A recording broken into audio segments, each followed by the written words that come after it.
It's all right. He's the god of war, July Zerg.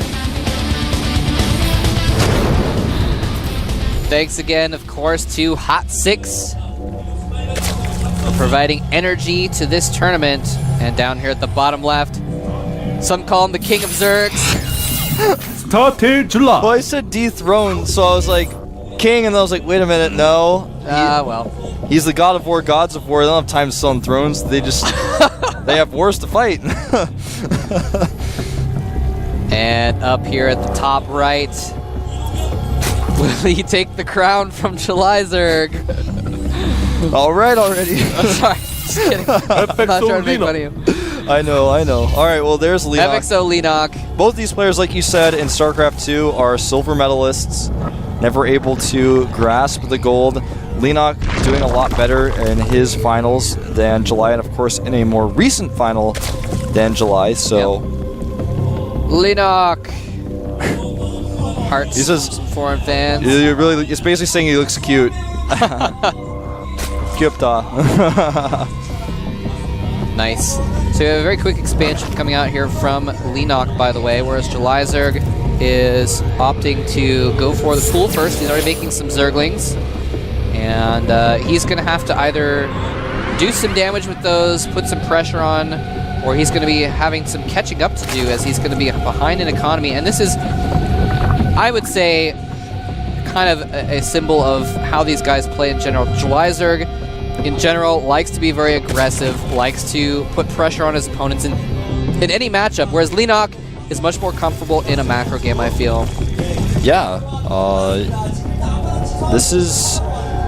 It's going to be tough to say if Leenock is going to hold this. July really putting on the pressure. He's followed up with gas. Oh, and Leenock is actually so concerned about these early links that he has canceled his expansion. I actually didn't see what timing that pool was, but he doesn't have that many drones right now, so it was very early Very pool. Similar to, it was a 10 pull, I believe. It's very similar to how Sen reacted here, canceling the hatchery and now doing battle with the drones. Nice stacking by Leenock. Check that out. The drone's really well stacked. Yep, making it so the Zerglings can't engage very well. Otherwise, that happens and a couple get picked off. Drones are taking damage. Sen managed to not lose a single drone. Is that going to happen here? But no, he's actually just running and not really microing them, and takes a couple hits there. A couple Zerglings die, but so do a couple drones, I believe. And July Zerg has just rallied everything forward. He's got speed going as well, but he is just making more and more Zerglings. He is not letting up. Not letting up at all. And when that speed finishes, things are going to get nasty. I'm surprised July decided to fight this. He's going to win the fight slightly, but you could have actually waited for a better Zergling count here because let's look at the worker count now. 17 to 14, so a little bit in the favor of Leenock for that. So he's going to start to catch up in production, but July is going to have speed soon. He's got a Baneling Nest on the way. Leenock making a spine here. That's one less drone for him. A lot of minerals, especially considering how many he's lost. The Queen could get trapped, but no. There's too many Zerglings, and also he didn't quite catch it. He was looking away at the time, but with this second wave, it's going to be so tough. Two spines. And remember, Leenock has overlords in the map that are spotting these Zerglings en route to his base, so he knows exactly what's coming. That's why we see him not making the same mistake Sen did, making that spine crawler so he has extra defense there. And that spine is going to be crucial against Banelings. He's going to need to target down those Banes with the Queen and the spine crawler. Otherwise, it's going to obliterate all of his drones. Look at this, even pulling the injured Zerglings out so he can make those into the Banelings. I really like that.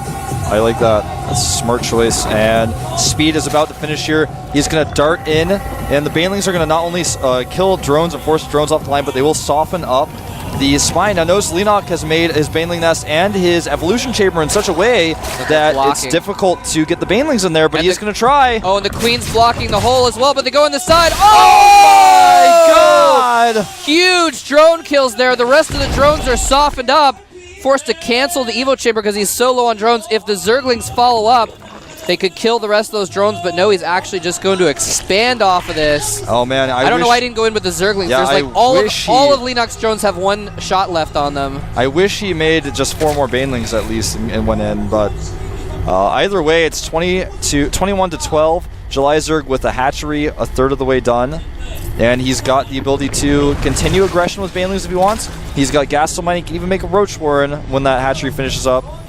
If you can make, I guess he could make one more round of drones and start a Roach Warren. There's the Roach Warren, and I think July is just going to play a safe and longer game from here. Leenock way in trouble. Instead of going for the kill, he's actually going to go for the long game and say, all right, well, I have a huge advantage. So rather than possibly throw away this advantage by having a couple Banes go off on a Spine Crawler or a Queen, I'm going to turn this little advantage into a long advantage. There's, right now, Leenock has made his own Banelings. He's made 2 in defense. Worker count 24-16 in July's favor.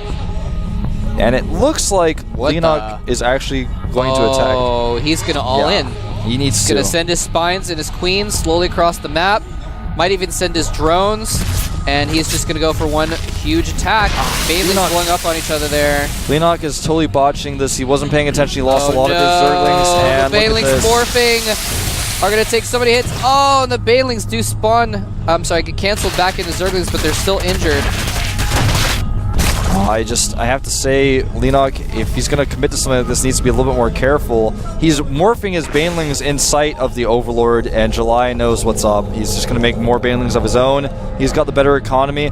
Even if he loses his natural, which is unlikely because he has a Spine there, he doesn't even have any drones there mining. He's not going to lose any drones. That is a lot of Banelings, though, for Leenock. In total, he's 11 against 5. Depends on how he engages this. 2 for 2 here. And he needs some Zerglings there, though, because he's just trading Banes, and that's not going to help Leenock's cause. Work. Yeah. The Roaches are out as well. I think those Roaches spell GG. There's no way he can do any damage with the Banelings. GG. There's the GG. Those Spine Crawlers are like, all right, we're here. Wait, the party's over already? Well, July, his expression has not changed the entire best of 3. Very nice aggression by July, and Leenock did not hold as well as he should have. And of course, when the Banelings got there, I mean, what could Leenock have really done? It was tough to say. He didn't have a lot of room to move his drones because the blocks that he had set up were not quite big enough to stop units from getting in. And if he tried to get his drones out, the blocks would have worked against him as well there, and he would have had his drones kind of back behind the minerals, still clumped up. It's tough to say what could have been done. July could have even, like you mentioned, sent in another wave of Zerglings. He could have sent his Zerglings in. He could have set a second wave of Banelings. There were so many different ways for July to just win that game, and he played the slower, safer version. I like that. And Leenock, he made the only choice he could.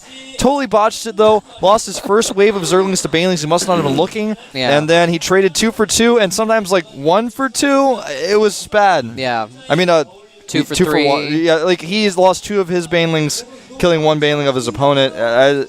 It was just bad. Yeah, it was not good. It was kind of a cute idea to go for the all-in with the slow Spine Crawlers and everything like that, but it was not well executed and generally doomed to failure, I think, anyway. Very the true. Roaches coming out. So we're at a tie series, ladies and gentlemen. July Zerg, the legend.